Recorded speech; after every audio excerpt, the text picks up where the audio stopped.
Another commonly asked question is, how can I work with or manage date or time variables? And it turns out that SPSS has a date and time wizard which allows you to manipulate dates and times and to calculate with them. So for example, among other things, it will allow you to calculate the number of time units between two dates, whether it be months or days or years.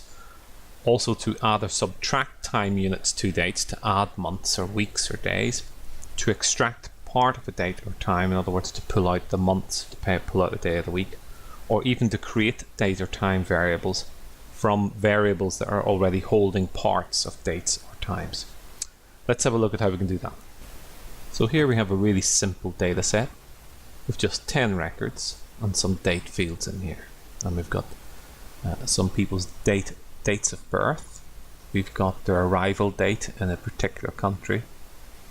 And although we haven't got their date of leaving, we have the elements that make that up. We've got the day of the month, we've got the month of the year, and we've got the year itself. So we could create a date field from these elements. But to begin with, we're going to try and calculate somebody's age based upon their date of birth, and their age will be calculated as their age today, which happens to be the 2nd of May 2018. And to do so, I only need to go to transform and call up date and time wizard. And that immediately offers me a menu of options saying, what would you like to do? Would you like to learn how dates and times are represented in SPSS Statistics? Would you like to create a date or time variable from a string containing a date or time? Well, we don't have any string fields in this data set, so it's grayed out. Would you like to create date or time variables from variables holding parts of date or time? Well, we will do that in a moment. Would you like to calculate with dates and times? Well, we will do that because we want to calculate somebody's age from their date of birth. Do you want to extract part of a date or time variable, in other words to pull out the day of the month, something like that? Or do you want to, for time series analysis, do something called the Sine Periodicity to the data set? So we're going to calculate with dates and times. We hit next at that point, and you can see here it's offering us the opportunity to add or subtract a duration to a date, or to calculate the number of time units between two dates. Example, calculate age, birth date and another date. Well, that's what we're going to do. So we're going to click next, and we're going to pick up people's date of birth. That's going to be our date. Oh, sorry, what we're going to do is we're going to specify current date or time. That's going to be date, and we're going to take away from that people's dates of birth, and the unit in which we're going to return that, of course, is years, but it does give us the option to return it in weeks, days, hours, minutes, seconds. So years is appropriate, and it will even truncate the resultant age, because of course that's what we do when we're showing people's ages. We don't have decimal places them. So if we hit next at this point, we simply specify a name. We'll call it age today, and we'll give it a label, age of visitor.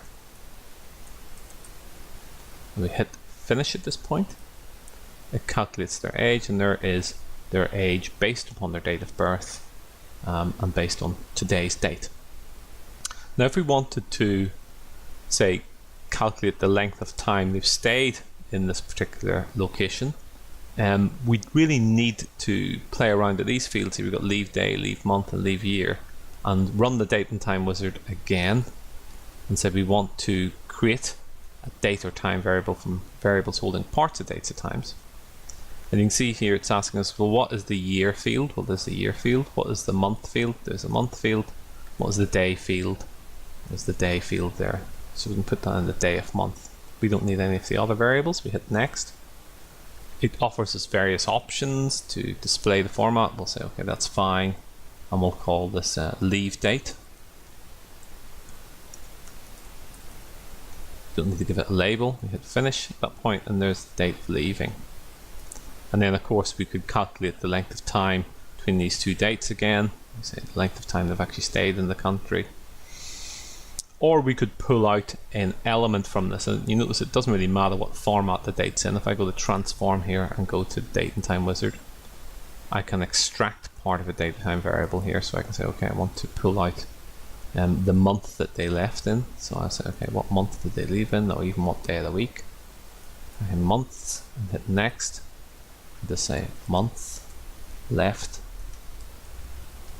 and hit finish again, and it tells us what month of the year they left in. And that's a quick set of examples there of how we can use a date or time wizard to manipulate and calculate with dates in SPSS Statistics.